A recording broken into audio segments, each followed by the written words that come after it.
Hey everyone, thanks for tuning into this video to see what's new. As you've probably noticed, I've been away for a few months, and for those of you that emailed me to check in during that time, thank you for doing so. It's nice to know that you were wondering. Yes, I am alive. No, I've not been turning away. No, I've not been considering that. I have not intended to give any impression of that sort, but it makes sense that people would try to fill in the blanks with their thoughts as to what might be going on, since I hadn't really elaborated on what was publicly. So I want to talk a little bit about what has been going on, and I wanted to share some of my plans for the near future also. Around the time I posted my last few videos, I started on another study that I intended to turn into a presentation to share with you. Specifically, I was working on a new study of the Shabbat because I wanted to think through everything again from my current perspective and clarify some things for myself that I'd wondered about.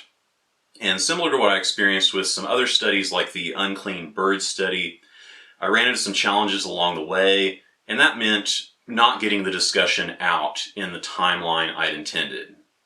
When it comes to something of that level of importance, I wanted to make sure that I put thought and effort and care into it. And then, in the process of that study, I also started thinking about the timing of the day, when the day ends and the day begins. Any thorough study or discussion of the Shabbat is going to involve that too, so the study of the day ended up taking priority. In the past, whenever I'd approached presentations and videos in a slightly different way, I had talked about my understanding of the timing of the day. And when it comes to revisiting this issue, I know that some other people, out there might have wondered, why is there any need to think about this in any more detail? My more recent reading and studying has caused me to realize that there are some verses which I didn't consider before, and that caused me to realize that there are some alternative ways to look at things which didn't really cross my mind before. This study is still ongoing for me, but I also intend to discuss my study of the timing of the day on here whenever it seems like I'm in the right place to do so. Alongside these two ongoing studies, there have been other projects and pursuits in addition to my normal work that I've been trying to do all at the same time. And at times over the past several months, I'd thought to myself that I just need to focus on these other things for a little while, and once that's out of the way, then I'll be more free to return to this. I'll be able to give my attention to this, but that's just not turned out the way that I intended. I have realized, however, that even though all that other stuff seems very important, that this is probably more important than those things, and I've realized that I need to make this more of a priority, even if that means approaching it differently.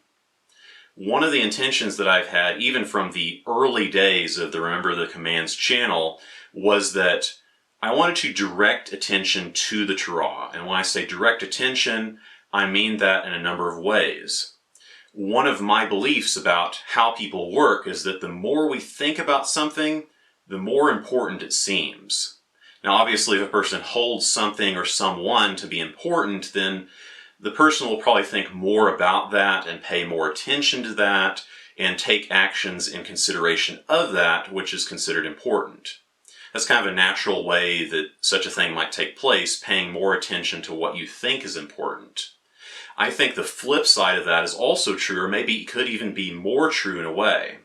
If a person is repeatedly talking about, thinking about, putting effort into things that relate to seeking Elohim, seeking to understand what he wants, seeking to understand his commands and doing them, and ideally being around in one way or another people that care about it and act upon it in a similar way, then all of that is going to be more significant and be more reinforced in that person's mind.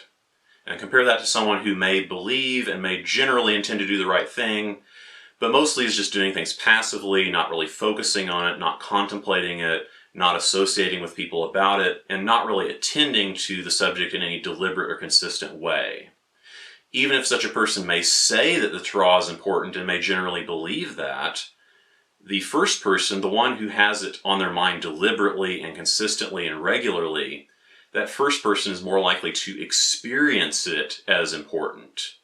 The stated preference that a person has is one thing. Being able to say that something is important is one thing, but experiencing it as important is another thing entirely. In other words, it's one thing to think about it, but it's another thing to feel it and know it. That's the main reason why I pushed for a while a few years ago to do as many videos a week as I did, with the hope that it would keep people's heads turned up, so to speak. That it would promote being tenacious, keeping focus, and keeping our priorities in that way. So when it comes to this channel, one of my goals has been to promote returning to his ways and to promote focusing on Elohim and remembering and doing his commands. Earlier this year and toward the end of last year, as I know many of you have noticed because I've had people comment about it, I started presenting my studies and my thoughts in a different way from how I had been doing whenever I first started the channel. Whenever I started this, I had a different mindset, and as a result of that, I had a different way of presenting things and thinking about things. If you've seen my newer presentation on the unclean birds lists of Leviticus and Deuteronomy, where I discuss researching the Hebrew words in those passages, or if you've seen my presentation on the witchcraft prohibitions in the Torah, where I look for evidence-based definitions of those things, if you've seen those, you probably have an idea of how I want to approach my studies and approach presenting what I see on scriptural issues going forward. And that will mean me reconsidering certain things, like I mentioned, because I have the belief that we should continue learning, and instead of just expecting to make one single shift in our beliefs and practice and then just kind of freeze it in place so we can't learn anymore, so we're stuck with whatever knowledge we had at that one time. Instead of doing that, maybe we could expect that we will learn more along the way, and when we continue learning, sometimes that'll mean updating our understanding of things and updating our observance as a result. That is the general direction that I want to continue into the future. Even though I've already been working toward that with those more recent studies, I've been thinking that I want to rebrand what I'm doing and rename the channel. As you've probably already seen at this point, how I intend to go forward with the channel name is Torah-centric. I may not have used that phrase too much in my old videos, but that is a way that I've described my view on scripture and theology, that I try to be Torah-centric, meaning I try to hold the Torah as the focal point, as the system which Elohim set up for his people, and that everything else is hinging upon it. For example, if a person is Torah-centric or has a Torah-centric view, they're not going to take some other text and say that supposedly overthrows the Torah. So going forward, I believe it's a better suited name for what I intend to do, how I intend to present things, and also importantly, how you might relate to the name. Considering the fact that I'm already in the process of working on the studies that I mentioned, I don't intend to start another big study on top of that right now. So in the meantime, what I intend to do is talk about Torah-related issues that aren't in the form of in-depth studies. For example, next week I intend to go into how I define the idea of being Torah-centric and how I intend to share some of the text-based reasons as to why I arrived at that understanding and why I think it's the intended way. And then after that, I want to discuss some more general topics. For example, I want to talk about a way of developing how we study Scripture and how we think about Scripture. Topics like, what is context? What is scriptural proof? And the process of going from maybe just reading some translation of the Scripture, not really knowing much about it, going from that to starting to become aware of reasons for differences, including awareness of different manuscripts, and then going from there and starting to become more aware of the language of the text and considering how that might develop from that point.